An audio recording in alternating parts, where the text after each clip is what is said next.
Hola clase, ¿cómo están? Bien? So, the last thing in grammar we talked about was the past participle used as an adjective. Now remember, the past participle is a verb conjugation which can be used as an adjective. For example, when you say the door is open or the books are closed, closed comes from the verb to close and it's being used as an adjective. Now, many of these are regular in both in English and Spanish, like close, closed. And in Spanish, it's the same thing. Bailar, bailado. Comer, comido. Vivir, vivido. And I think everybody got a good handle on that. Now, we also mentioned that in both English and Spanish, we have irregular forms in the past participle, right? We have to write.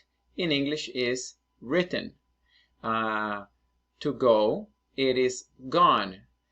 To break, it is broken. So, same thing in Spanish. We have many of those which are actually the same, meaning they are irregular in English and Spanish. Like romper, you can't say rompido, you have to say roto. Now, some of them, they do not necessarily correlate, okay? But most of them do. But we have some that we have studied already, and those are presented in this chart.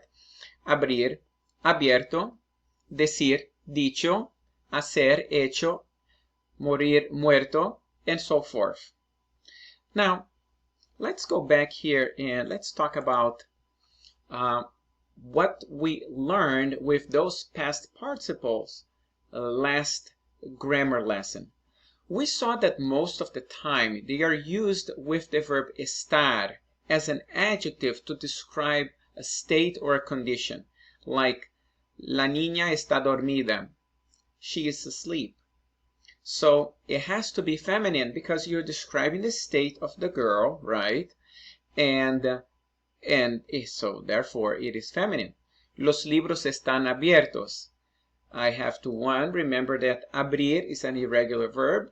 I make it plural because it's libros. Nosotros estamos cansados. That's the verb cansar, to tire. And it's plural because it's nosotros. La comida está hecha. The food is ready, right? Feminine because it's the food. La mesa está puesta. The table is put. In other words, the table is set. Mesa, feminine, puesta, feminine. But we also talked about how sometimes we're not talking necessarily about the state of something, but as a characteristic of something. And with characteristics, we use the verb ser, which in this case, in this example, it's in the past tense. Las cartas fueron escritas a mano. The letters were written by hand. So written is being used here as an adjective.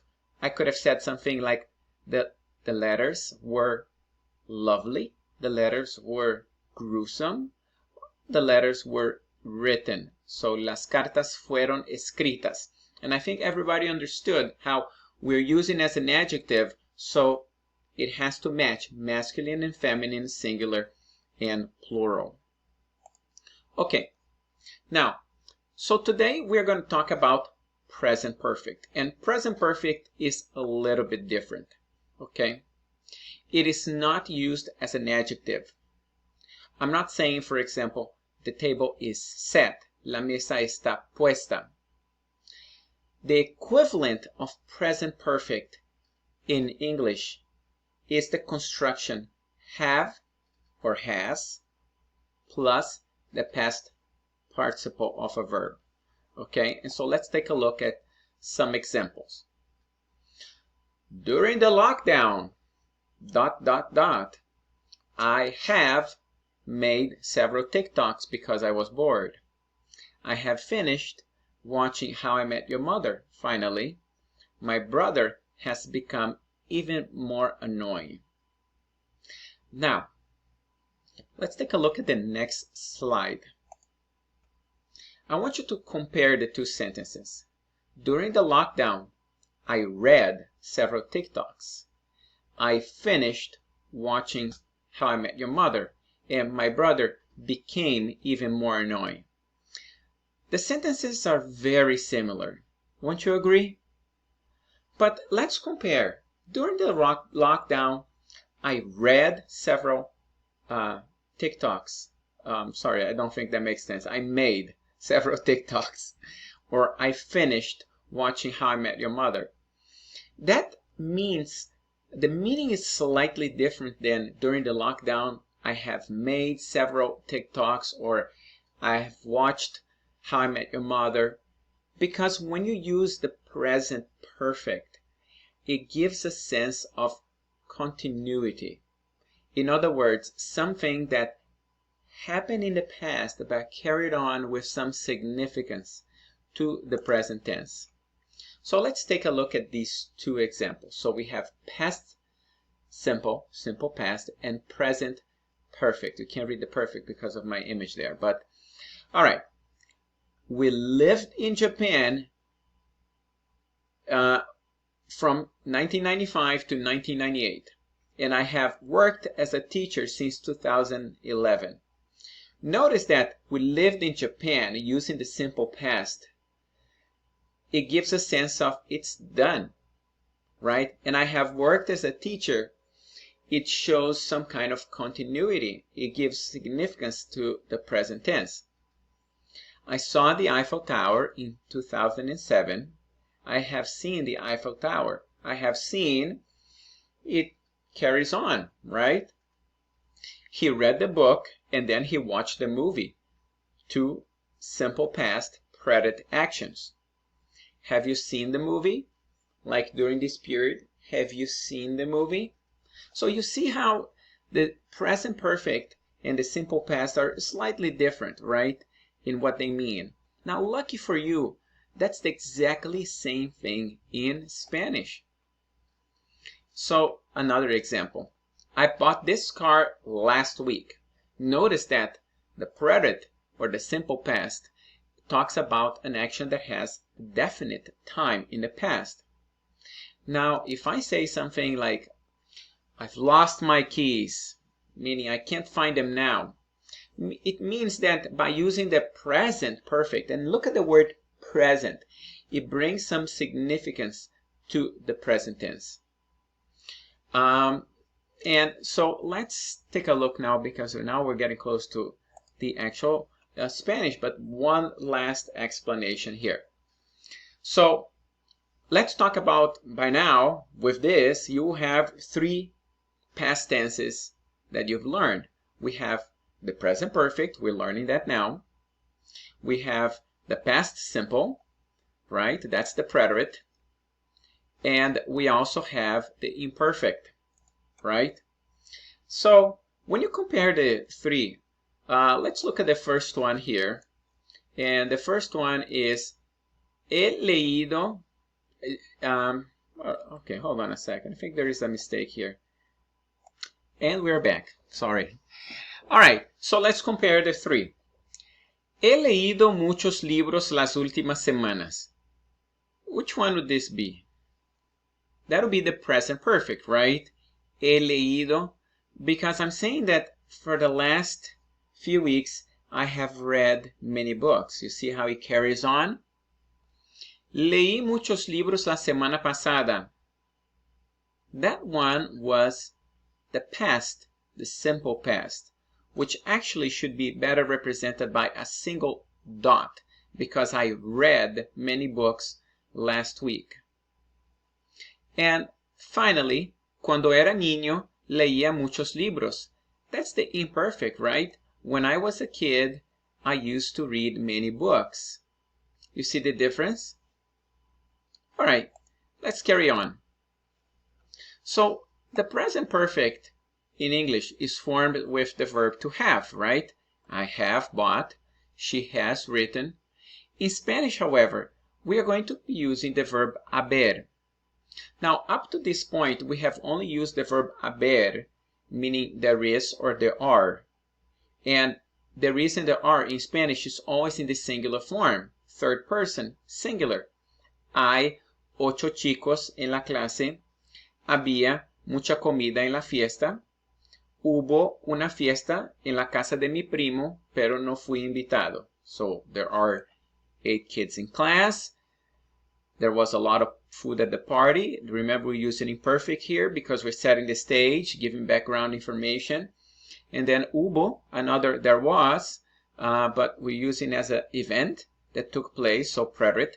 Hubo una fiesta, there was a party at my cousin's house, and I was not invited. So we use the verb haber. And so let's take a look at haber. Now, because we are now doing a full conjugation, like I have bought, she has spoken, we're going to use the entire conjugation of haber. So you're going to see that for the first time now. So far, you've only seen I, había, and hubo. So now we're going to see the rest of the conjugation. So let's take a look here. We have yo he cantado, I have sung. Yo he aprendido, I have learned. Yo he vivido. Notice that the endings are the same. You're using the past participle. What is going to change here is the actual verb. He, has, ha, hemos, habéis, han. And here's the conjugation for you, right? And here are some examples. Tú no has aumentado de peso. You haven't gained weight. Ha asistido Juan a la clase de yoga. Has Juan attended the yoga class? Yo ya he leído esos libros. I have read these books, and so forth. Okay, now I want you to notice something very important now, in that the present perfect is not being used as an adjective this time. When I say that Clara has opened the windows, we're not describing the windows. If I were to describe the windows, I would say the windows are opened. Then in this case, that would be abiertas because we were describing the windows, las ventanas. But this is a use of the past participle as a verb. So Clara has opened the windows. Clara ha abierto las ventanas. There is no feminine or plural. Yo he cerrado la puerta. It's different than la puerta está cerrada. We're describing the door on the second one, where the first one we are using abrir to open as a verb. Okay. Now, a couple more things to talk about is that in English we tend to split the two and put words like never or always, like I have never been to a nightclub. Yes, you cannot do that in Spanish. If I want to say that we have always lived in Bolivia, I have to say siempre hemos vivido en Bolivia. I cannot do this in the middle. You understand? You cannot sandwich anything between two verbs. Like, you have never come to my office. You can't say that in Spanish. You have to say usted nunca ha venido a mi oficina. You cannot divide. Okay? And finally, the word no and any other object or reflexive pronouns are placed immediately before haber. So let's take a look. No he comprado nada esta semana. Susan ha terminado la tarea. Has she finished the homework? No la ha terminado todavía. She hasn't finished yet. Or you can say todavía no la ha terminado. Also, she hasn't finished yet. But notice, we put that before or after, but never in the middle. And the last example, ¿han leído todos los libros? Sí, ya lo hemos leído. We have read them. That should be a los, by the way. So, that's it. I'm going to upload soon another video with some practice for you guys, and I'm also going to assign some work from the textbook. But please watch this video, and if you have any questions, just shoot me an email or contact me on my Google phone or